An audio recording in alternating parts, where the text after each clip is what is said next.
And welcome everyone. First, I hope everyone is healthy and safe and doing what they need to stay that way. My name is Andrea Ray, and I have the pleasure to serve as the President CEO at the Chamber. And on behalf of our board and staff, welcome to our SMART Southside Mitigation and Recovery Task Force webinar today. We will hear from Jenna Dimock, who will give us an introduction to SJC and BESS, Stress, Trauma, and Resiliency Training. This copyrighted webinar is presented by the Seattle Southside Chamber of Commerce and may not be reproduced or retransmitted in any form without the express written consent of the Chamber. Thank you so much to our sponsors. South King Media, Scott and Teresa Schaefer have been tireless advocates for our community. As a small business themselves, they are dedicated to helping other small businesses grow, as well as keeping our community connected and informed. Scott is broadcasting this webinar live on Facebook so that even more people are able to watch with us and ask questions. And we are recording so that those who aren't able to join live can still access this information later at their convenience. The Chamber will continue to produce webinars and virtual events on subjects impacting our community, and we hope that you will join us again in the future. You can register for all of our webinars and virtual events and soon to be in-person events on our website, seattlesouthsidechamber.com. We know providing opportunities to share information and connect will make our community stronger and ready for recovery. We hope that you can join us for more of these opportunities. And if you or your company is able to donate or sponsor our work so that we can continue to serve our community in and through every challenge, it would be greatly appreciated. Every little bit helps. Even a donation of $1 brings us closer to recovery and helps keep our independent nonprofit strong and able to serve our community. Thank you. A couple Zoom housekeeping notes for those of you who are joining us on Zoom. This is a Zoom webinar, not a meeting, which is why you are not able to unmute yourself or share your video. You can type your questions to our panelists using the Q&A function or the chat, which I'll be monitoring throughout the presentation. Or if you prefer, you can raise your hand and then we can promote you so you can ask your question in person. And we will have time for questions at the end of the presentation. You are also able to turn on closed captions. Just hit that button at the bottom of your screen, select show subtitles. And if you are joining us live via Facebook, go ahead and type your questions into the comment section on the Facebook live broadcast, and we will do our best to get to those. And now it is my pleasure to introduce Jenna Dimock. Jenna brings with her a vast skill set ranging from experience in restaurant management, over 10 years of experience in the nonprofit sector. Drawing on her own experience in the restaurant and hospitality industry, she is excited to support survivors in their employment goals. She enjoys helping others dream big and explore their individual skill set, as well as learn how to transfer those skills into any workplace. As a small business owner herself, Jenna enjoys sharing her passion for small business and entrepreneurial skills. Originally from New Hampshire, Jenna graduated from Endicott College with a degree in creative arts therapy. It was during her time working in a ceramic studio with domestic violence survivors that she decided to continue working in direct service and moved on to become a wilderness counselor, where she received training in de-escalation and therapeutic intervention techniques. After a few years spent traveling in the Southern Hemisphere and doing volunteer work, Jenna decided to relocate to Seattle in 2013. In her spare time, she enjoys adventuring in the Cascade Mountains and hunting for semi-precious minerals. Jenna, we are so thrilled that you are here to join us today to talk to us about stress, trauma, and resiliency, and of course, to talk about BEST as well. Jenna, over to you. I'm just going to talk a little bit more about what I do at Businesses Ending Slavery and Trafficking. And so my role at BEST is to support trafficking survivors and those at risk of being trafficked with finding safe formal employment and network with employers who want to support our program. So I'm going to speak briefly today about what the program is, which is the Safe Jobs Collaborative, and Also, I'm going to give you just a short introduction on our stress trauma resilience training. I wear a few hats at Best. One of them is to facilitate this monthly training. And the goal with this training is to create trauma-informed spaces for our employers. So again, I'm going to give you a short preview of that. I'm going to have a little link at the end if you'd like to attend this free monthly webinar. And time for Q&A at the end.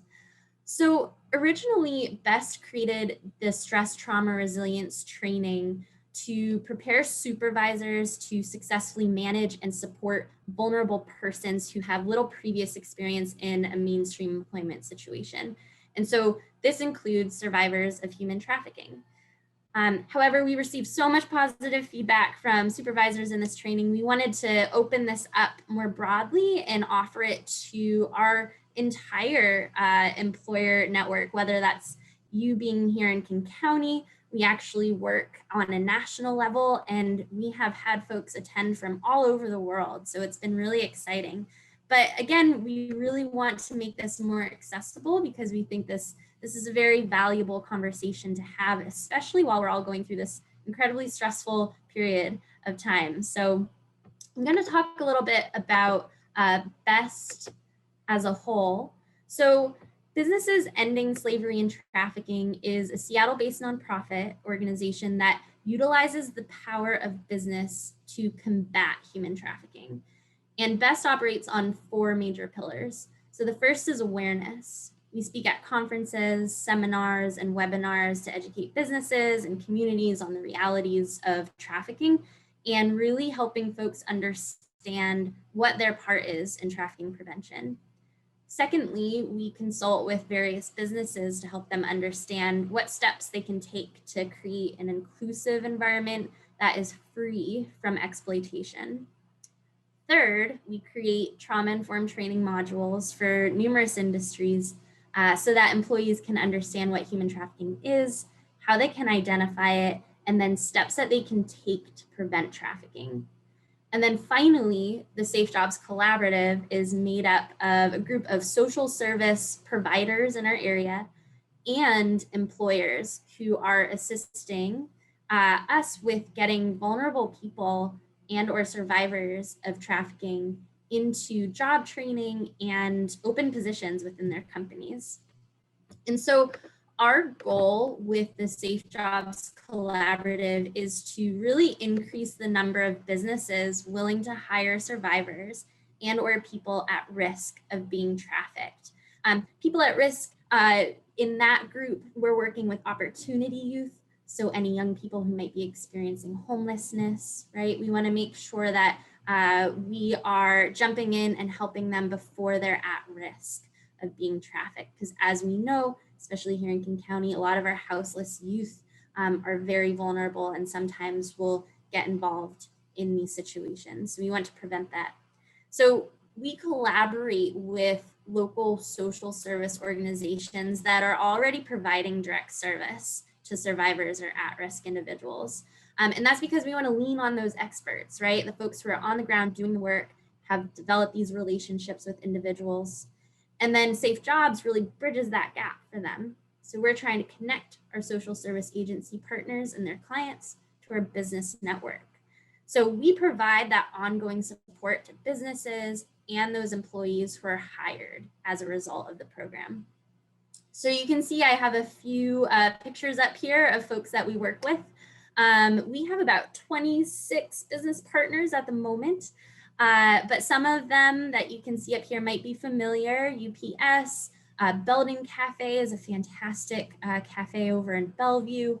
Hollander Hospitality, they run a number of hotels up and down King County. Boon Boona Coffee is another fantastic employer. And then our 5 social service agencies that we support are El Centro de la Raza, Real Escape from the Sex Trade, Youth Care, and Friends of Youth. And so the goal with this training, again, is to really create a community of support by training supervisors and hiring managers. So in turn, they can create a safe space for survivors of trauma, right? And those who are dealing with chronic stress. So this training isn't only applicable to survivors, but really to anyone who's dealing with stress. And so for this training, our goal is really to provide those tools that are necessary to support folks in these roles, right? We just want to expand everyone's toolbox. And again, I just want to reiterate, this isn't only applicable to those who come through Safe Jobs, but to all employees. The workshop topics that we cover, really the first portion of the training, it's about 2.5 hours long. The first portion is a heavy focus on the science of trauma and how it impacts the brain and how it changes our brain. And then the second part of the training, we cover best practices for supervision and how to approach difficult conversations with employees who may have experienced trauma or dealing with chronic stress. And I go into a lot of detail towards the end of that larger presentation. So some of the benefits of the training, again, our objective is for you to walk away with an understanding of how to best support your team during difficult times, right? And our hope is that, supervisors and HR managers, they understand how to support staff who have experienced chronic stress and trauma, and also how to situations, because sometimes hard conversations are hard for everyone, right? We also touch on de-escalation during this training, go into a little bit of detail, but we don't do too much of a deep dive. We just want to give you a few additional tools so you know how to approach an escalated situation. So again, we want to make sure that folks who are attending this training have a good understanding of what chronic stress is and what trauma is. We're going to define those things. We also want supervisors to walk away with a better understanding of how to support staff to become more effective and efficient in the workplace. And then also, we talk about hard conversations, and so we give you a few other tools to guide you through those conversations.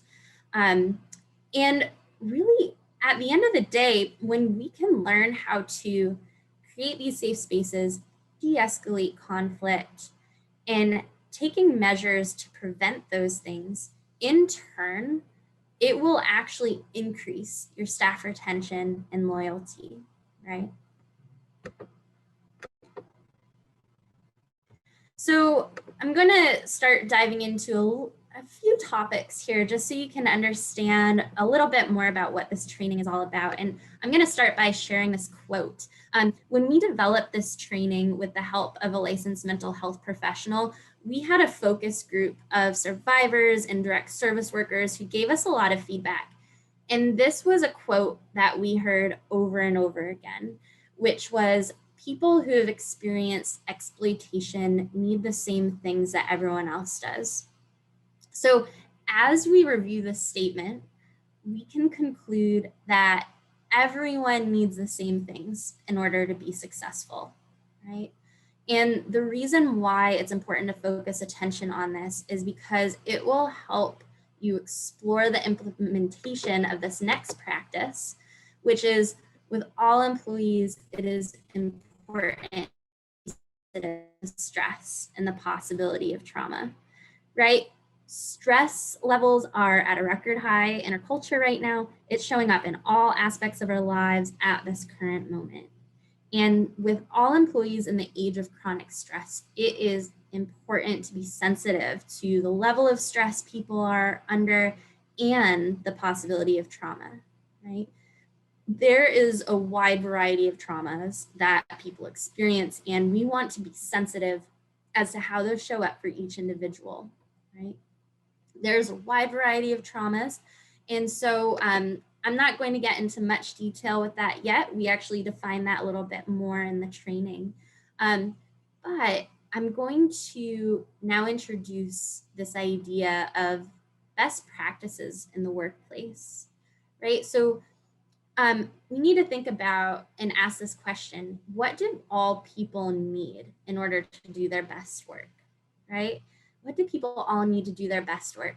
we have broken it down into these 4 best practices, which I dive into a lot more detail in the larger training, but we've broken down into these best practices because we have felt that by identifying these best practices, if we can implement these and create that supportive environment within our workplaces, if we have employees who have dealt with trauma or chronic stress, by following these best practices, we can in turn support them even better, right? So the first best practice is clarity. And what that means is everyone needs clarity in their position, right? It is important for staff to understand what their responsibilities are, right? So you might think about, well, what's my onboarding process for a new employee?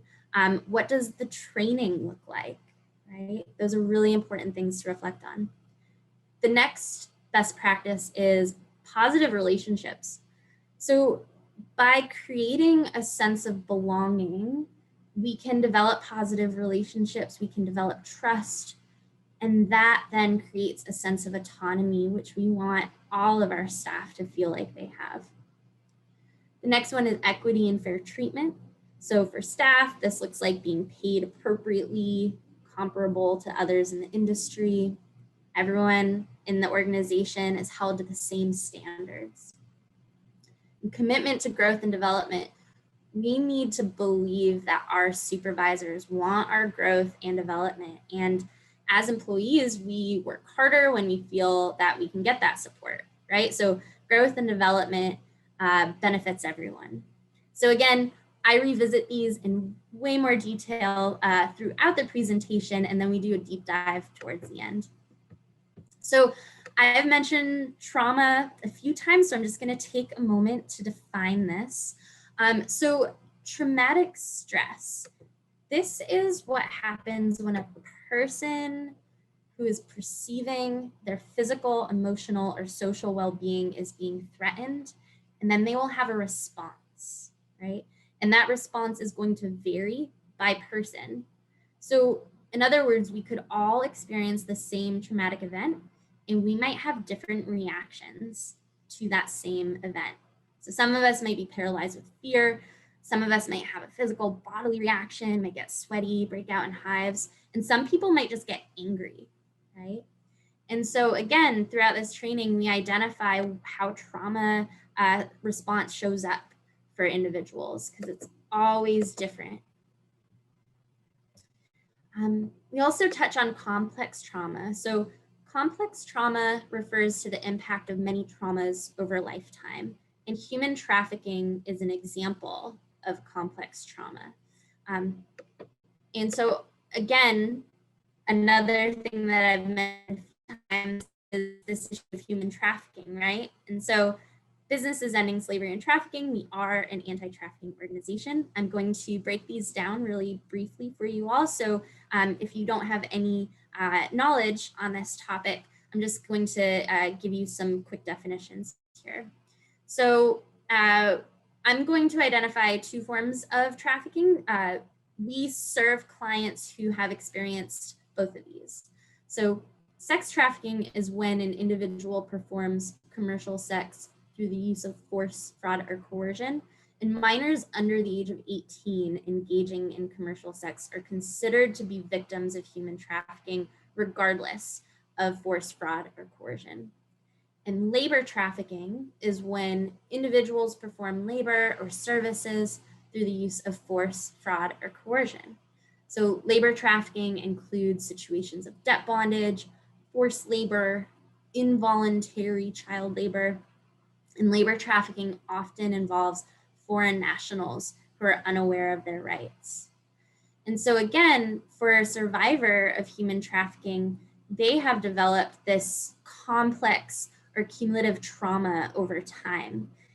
And when someone experiences complex trauma, they don't necessarily have the opportunity to process each trauma. It's like an onion, you're just peeling the layers back. It's multiple traumas happening over a long period of time.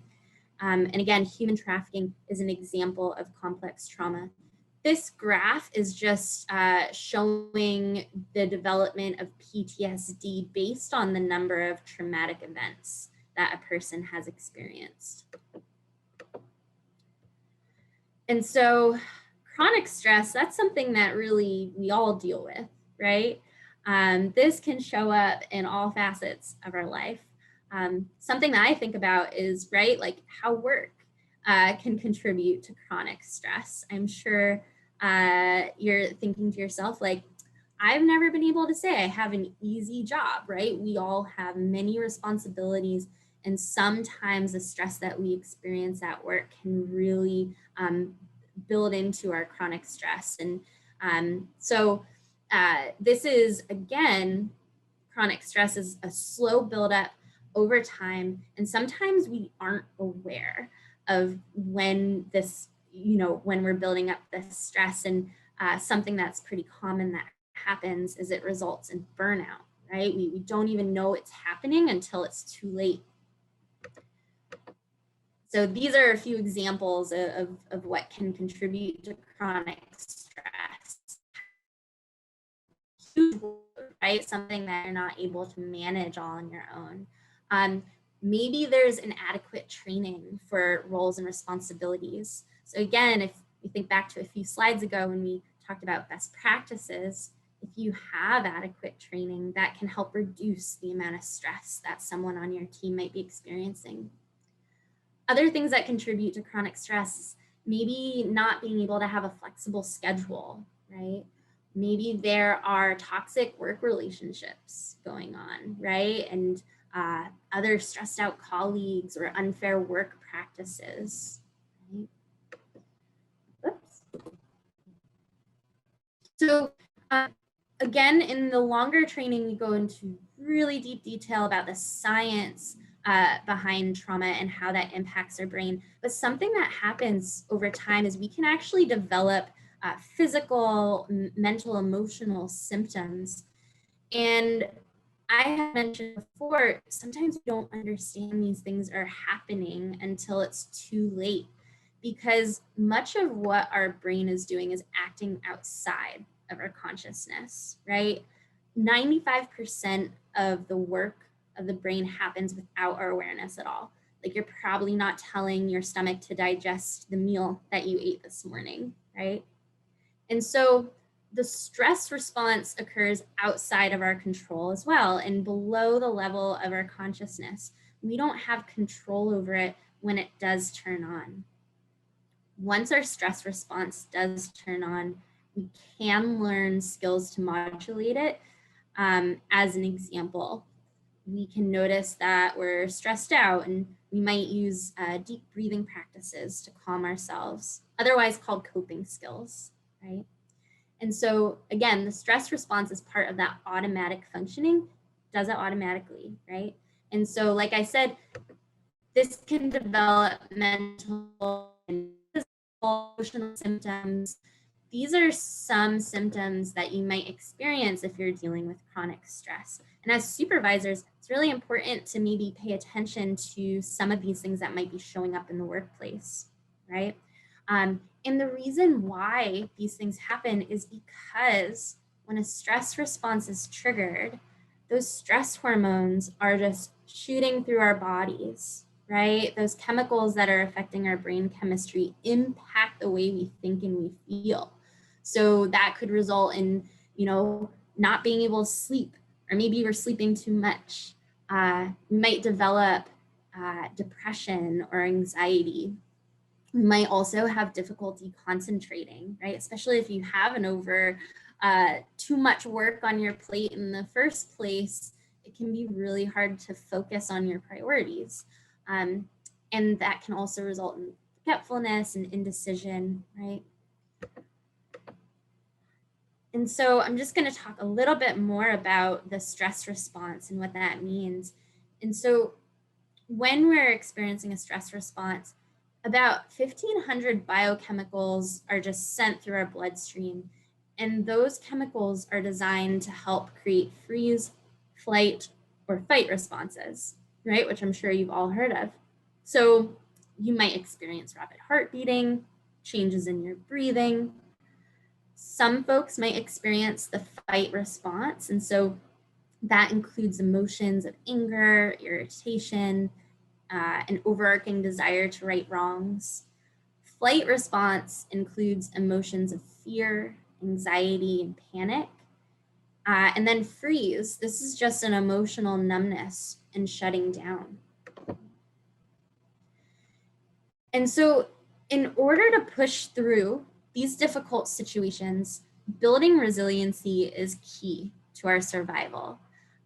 Resiliency is just the ability to grow in meaningful ways in response to life's challenges. And with post-traumatic growth, this is the transformation that we experience following a trauma. Okay? And by building resiliency, it can help us enhance our personal development, assist us in reshaping our lives.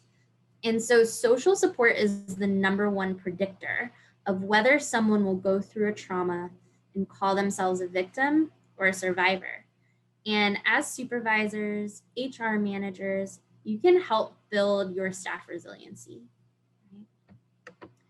And so sometimes, being able to step in and provide support, it can be as simple as asking someone, how can I help? Right? Just a very simple question. It's up to that individual whether or not they want to respond to that, because not everyone is going to accept the help. But even just having that acknowledgement of like, wow, someone noticed me that I was going through a hard time can really boost them up. Okay. So you can help build your staff resiliency, right? Supervisors are key when it comes to building up their employees.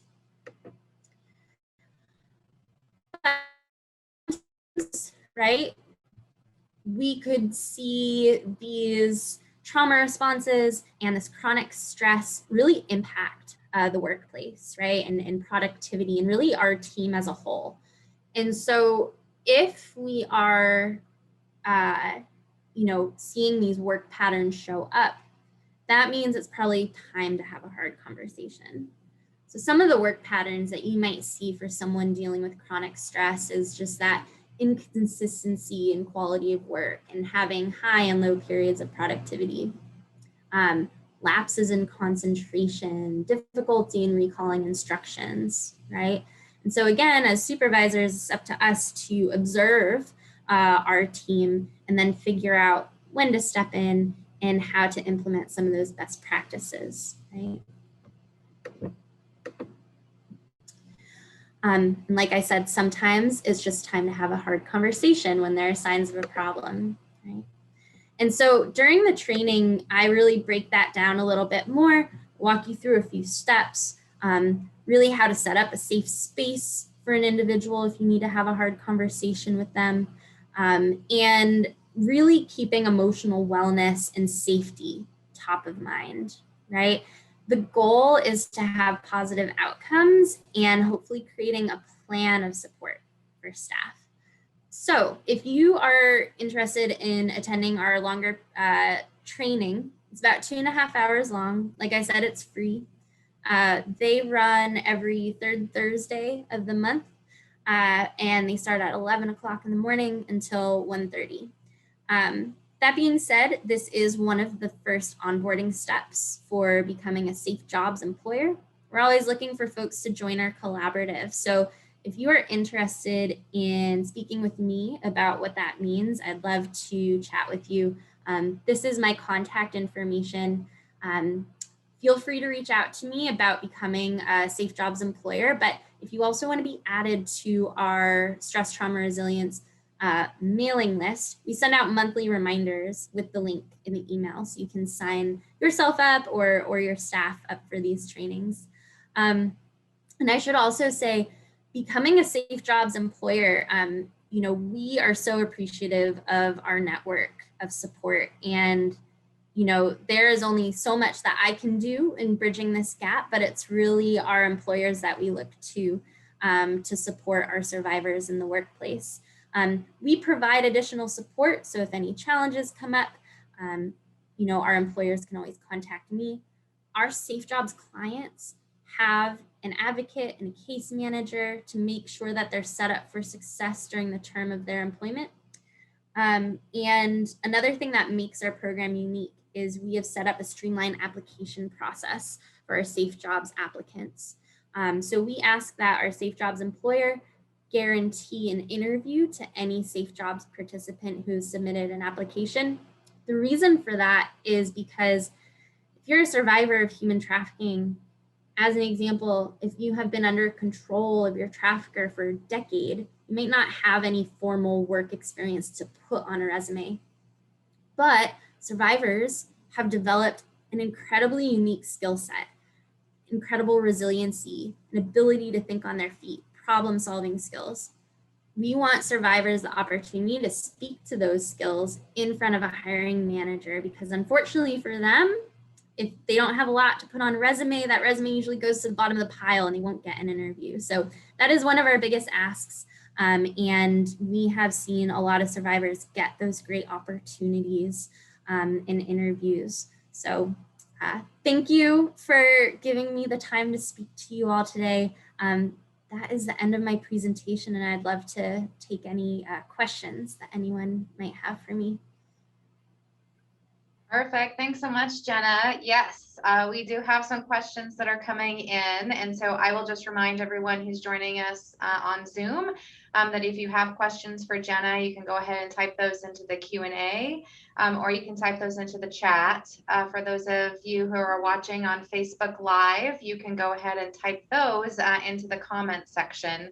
But we do have questions, so appreciate it, Jenna. Thank you so much for that great presentation.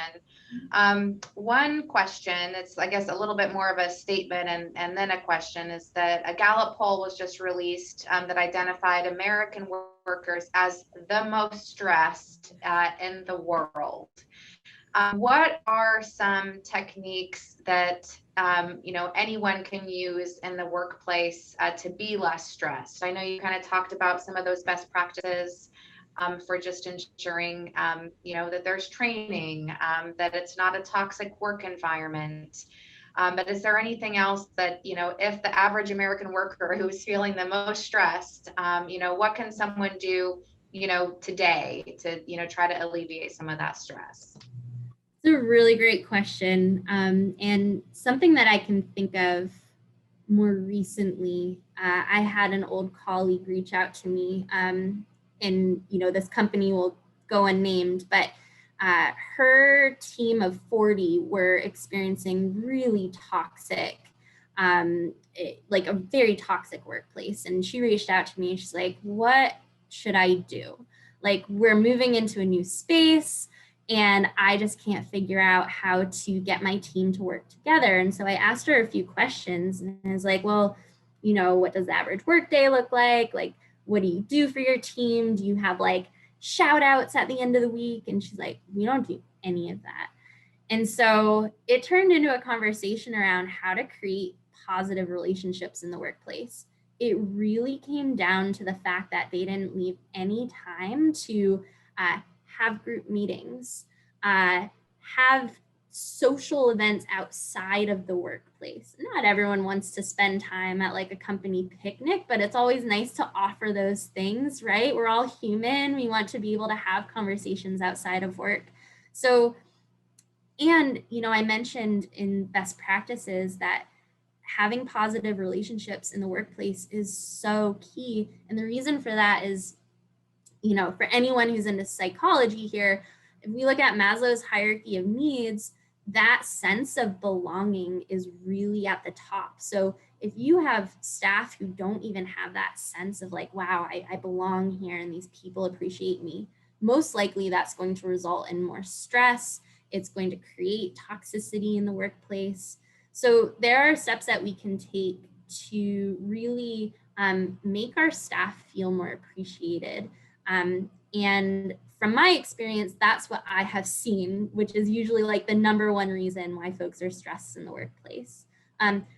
Also, giving employees the opportunity to share feedback and getting their opinions on like, how are things going, right? So maybe that would be a weekly check-in if you don't already have that scheduled with your staff.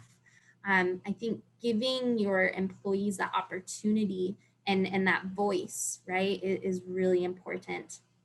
And then also deep breathing exercises. that's always a good one that we can all practice, right, individually. Yeah, so. Perfect. That's great, Jenna. And it does kind of lead into the second, question is that, of course, people who have experienced trauma, have developed, coping mechanisms, right? And some of those coping mechanisms are healthy coping mechanisms, and, some are unhealthy, right? So how do you, kind of recognize a healthy or an unhealthy coping mechanism, and maybe we can focus a little bit more on what are those healthy mechanisms that everybody can do even just easily at home. You talked a little bit about deep breathing, is meditation, going for a walk around the block, some other good coping mechanisms.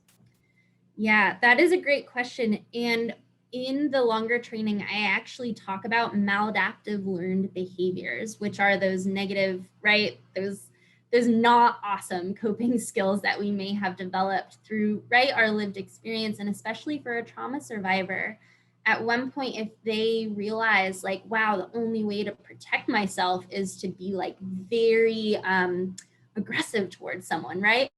Like, that's a behavior that needs to change, right? So we touch on that in the longer training. But I think in the midst of COVID, right, like there have been, right, as I've had these conversations with, individuals, even in my personal life, we may have developed not really healthy coping mechanisms. And so at some point we need to really put into practice healthier coping skills. Sometimes that just involves setting a new routine for ourselves, right? And maybe trying out a new hobby, or in your new routine, like going to a new coffee shop, right? So finding little things that will bring you joy and then putting that into practice. I think that's my best answer for that one. No, that's great. I really appreciate that. That's fantastic. I know for myself, one of my unhealthy coping mechanisms was I used to be a smoker, right? And what I realized about myself when I quit smoking was that it was just the act of going outside and taking a break, and those the deep breathing, right? And just, that's what was, most beneficial for me. And, hey, guess what? I can walk outside and take a breath without inhaling nicotine, right? It's much healthier. Absolutely. And I just want to add on to that, Andrea, because I think especially granting our staff that opportunity during the workday to take a break and to step outside. I usually like tell supervisors, encourage your staff to do that. Like sometimes folks just won't think to do that because they'll think like, well, if I step away, that just means I'm having less productivity. So encourage your team to do those things. And it is really important to remind them that they can do that and you want them to return and that you appreciate the work that they're doing, right? A lot of trauma survivors, if they have a supervisor who's like, go take a walk around the block, they're going to assume like, oh my gosh, they're trying to get rid of me. So it is really important to say like, we want you to come back, right? Set a time that you expect for them to come back if you need to really kind of create that structure for them. So just an added thought. Yeah, no, that's perfect. And kind of tags on to not only are breaks during the day important, but a lot of people leave vacation time on the table, right? So just how important it is to, not work on holidays, take that vacation time, when it's available for you. You can come back, better, refreshed. So those breaks are important. Yeah. Perfect. All right. Another question. So asking you to kind of look into your crystal ball a little bit, Jenna, about, looking into the future. As we do come back from, pandemic quarantines and start to enter, the real world, right? We're going to be opening back up at 100%. The mask mandates, the governor announced, yesterday are going away. Do you think that, there's going to be some residual trauma response just from coming out of the pandemic? That some people, might find it, difficult to kind of, re-enter, and would just kind of prefer, maybe just to stay back a little bit. And what does the future hold, in terms of how we all come back together, and what that looks like as we prepare for seeing more people, person to person again? Yeah, that's a really good question. I can speak to what I have seen with the survivors and at-risk youth that we've been working with. They have been wanting jobs this entire time, to be totally honest. They have been seeking employment, and unfortunately during COVID, that was really hard to find, unless you, right, wanted to work at a grocery store. But we don't always have those within close proximity of where some of our folks are residing. However, we also have a few really incredible employer partners, who have remote opportunities available. So I would say from what I've seen, folks want work. They're not really hesitant to step into the workplace, but they also understand that there's been this shift, and we have more employers who are very aware that remote opportunities are possible. And so we have still a lot of immunocompromised clients that we're working with, and they seek out those remote opportunities. And overall, from what I have seen, because Safe Jobs acts as a recruitment tool, so our employers are like, hey, we really need staff right now. I have seen literally all of our employers who have open positions everywhere. So I think there has been a challenge getting folks back into the workforce, because some of it might be, right, trying to adjust to society again. I think, like, even for myself, I'm like, do I say hello to the stranger on the street? Like, I kind of forget how to do that. So we need to keep in mind that some folks might need some more time to adjust to the workplace again. But I've definitely seen a lot of employers needing workers right now. Perfect. Really appreciate that. Two questions left. The first is kind of, again, related to how maybe the awareness building for how to recognize somebody, who might be in an exploitive, situation. If there is a concern, what should somebody do? Should somebody, just walk up to them and ask them if they're okay? Should they, call the police? What do you recommend? Yeah, so we actually have specific trainings for different industries. And so this is something that my team at Best does, is we work with port-related industries. We work with the airport specifically as well. If you ever go into the bathroom stalls, you can usually see our signage hanging. And so it will depend, right? Like, red flags in hospitality look a little bit different than maybe red flags when you're walking through the airport. So if you are interested in getting one of those trainings, feel free to reach out to me and I can link you up with our team. But yes, the first thing to do is acknowledging that human and asking them if they need help. And then knowing exactly who to call, which might be the police. But again, it's going to depend. We have a really supportive law enforcement here in King County, and we have various contacts that we can reach out to. But yes, I would say that is a more loaded question that would involve a very specific training, so we could give you all the right answers. But to answer your question, yes, the first thing is asking that individual, are you safe? Perfect. Thank you so much for that. And then kind of maybe the follow-up question again is, so if we have employers within our community that want to get that training for their employees, if they are interested in being part of Safe Jobs, what are their next steps? Yeah, so if you're interested in joining Safe Jobs, you can definitely email me directly. Our website is bestalliance.com. You can actually find all of our trainings on there, and we have contact information for the folks who lead those trainings. They're actually online, which is fantastic. But yes, feel free to go to our website for trainings about how to spot red flags. And then if you want to join the collaborative, you can contact me directly. Perfect. Great. Thank you so much, Jenna, for all of that really fantastic information. We so appreciate, our partnership and all the work that you're doing to, keep our community healthy and safe. So thank you, everyone. Perfect. And thanks everyone for being here today. Really appreciate you joining us for this information so that we can learn and grow together. Want to also thank Scott and South King Media. Again, thank you to all of our attendees for making the time to be here today. It is as important as ever to come together as a community to learn how we can do our part to end trafficking, as well as foster safe and positive work environments. Thank you again so much, Jenna.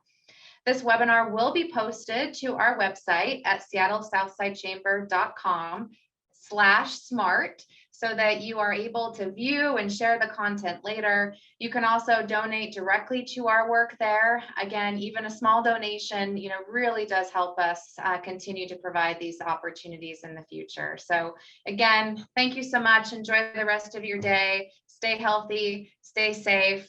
Hope you can come to our next event, our Economic Equity Summit. That's next Wednesday. Have a great, great day, everyone. Thank you and goodbye.